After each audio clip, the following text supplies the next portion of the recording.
the office of team leaders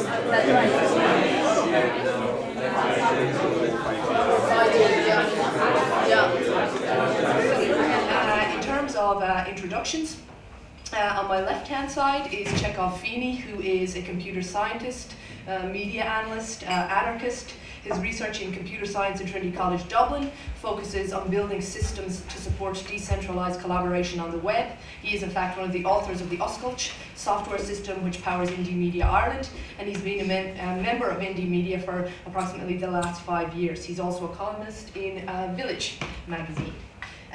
On my other side, on my right-hand side, is Itai Veriri, who is a journalist and blogger, originally from Zimbabwe. Currently, he's the coordinator of the Immigrant Council of Ireland's leadership programme. He joined the ICI from the City of Dublin Vocational Education Committee, where he was the project manager of the Equal Transition Supports Project, which brought together key government agencies to coordinate, integrate and deliver services to young asylum seekers in this country.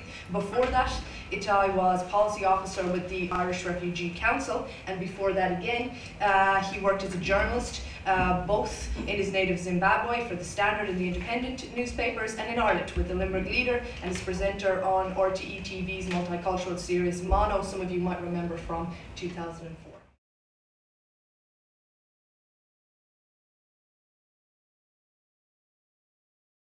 So I'm mostly talking about new media, okay, and what do we mean by new media? It's or the sort of web media and that type of stuff. Well, there's a sort of range of different things going on. One of the things is that there's a big drop in the cost of a lot of media production equipment. Okay, so nowadays much easier to get your hands on a camcorder, video editing suite, this type of stuff, and produce stuff that might that only a decade ago might have cost you millions. Today you can get for a few hundred quid. However, the really big difference is in distribution. Distribution has always been the sort of difficult thing for people without a tremendous amount of resources to do. The internet is the thing that's made the huge difference there. It allows very cheap distribution over wide areas and very low capital investment. You don't have, if you want to set up a TV station to distribute your videos, it's going to cost you a lot of money. If you're going to set up a website, it's not going to cost you very much at all. Anyone can do it. So you give people a publishing platform, they're not suddenly going to take a great interest in development issues or world affairs. A lot of people are just, people are interested in celebrities and scandal and gossip and stuff like that, and that's how people are going to use stuff. Okay, so I'm a big believer in the democratizing ability of these new media things, but it's important, I think, to always realise that it's not a utopia and that there is real problems, like there is with all production of all information. The most important thing, I think, is structure.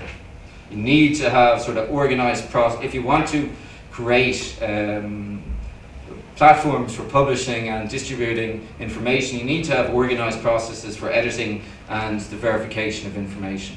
It's because if you don't have them, then the lowest common denominator will prevail. It's sort of the thing that these new media really does well, which is empower people.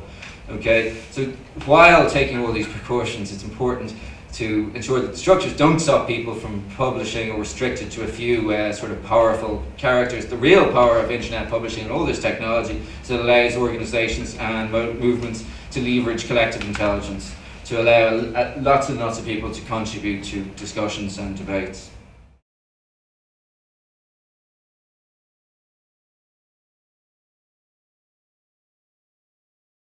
I will probably use a series of case studies or examples that are familiar with, that I'm familiar with, and those will be mainly from Zimbabwe, taking a Zimbabwean perspective on how new media is, I suppose, helping those who are trying to promote democracy in the country. There was when the elections were held, like previous elections would have been held in a climate where the current government, the Robert Mugabe government, would have been able to rig elections without any real outcry from the international community. Why? Because they didn't know what really the truth was.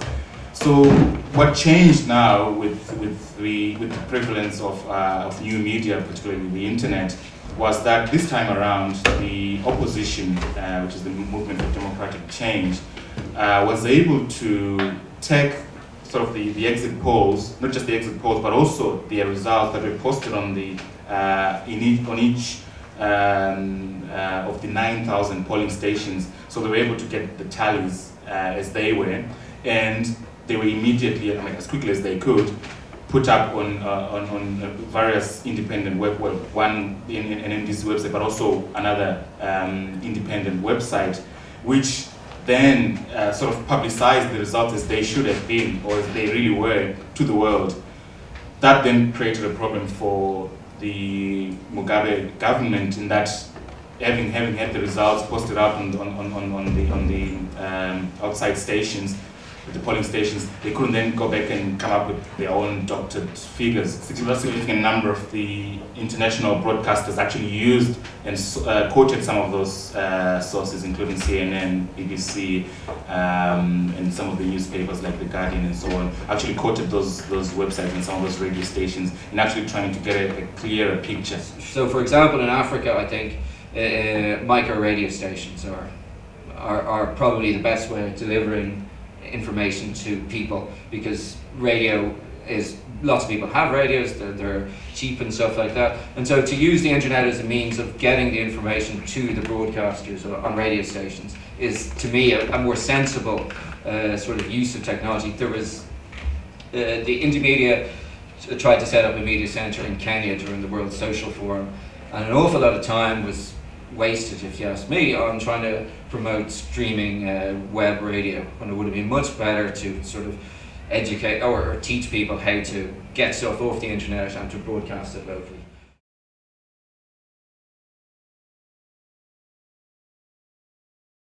New media and development, is the truth out there? The truth really is, if you talk about power relations between the majority and minority world, and that there is a big inequality. That's one of the truths.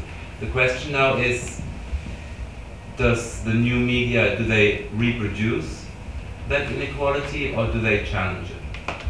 It's really what the people do with the tools and resources that they have at their disposal. I mean, in this case, in the example that I've given, people were able to use it for the good. So, whilst, I mean, it doesn't certainly mean that new media is prevalent in Zimbabwe. In fact, I'm sure you're probably talking of coverage that's within the single digit, percentage.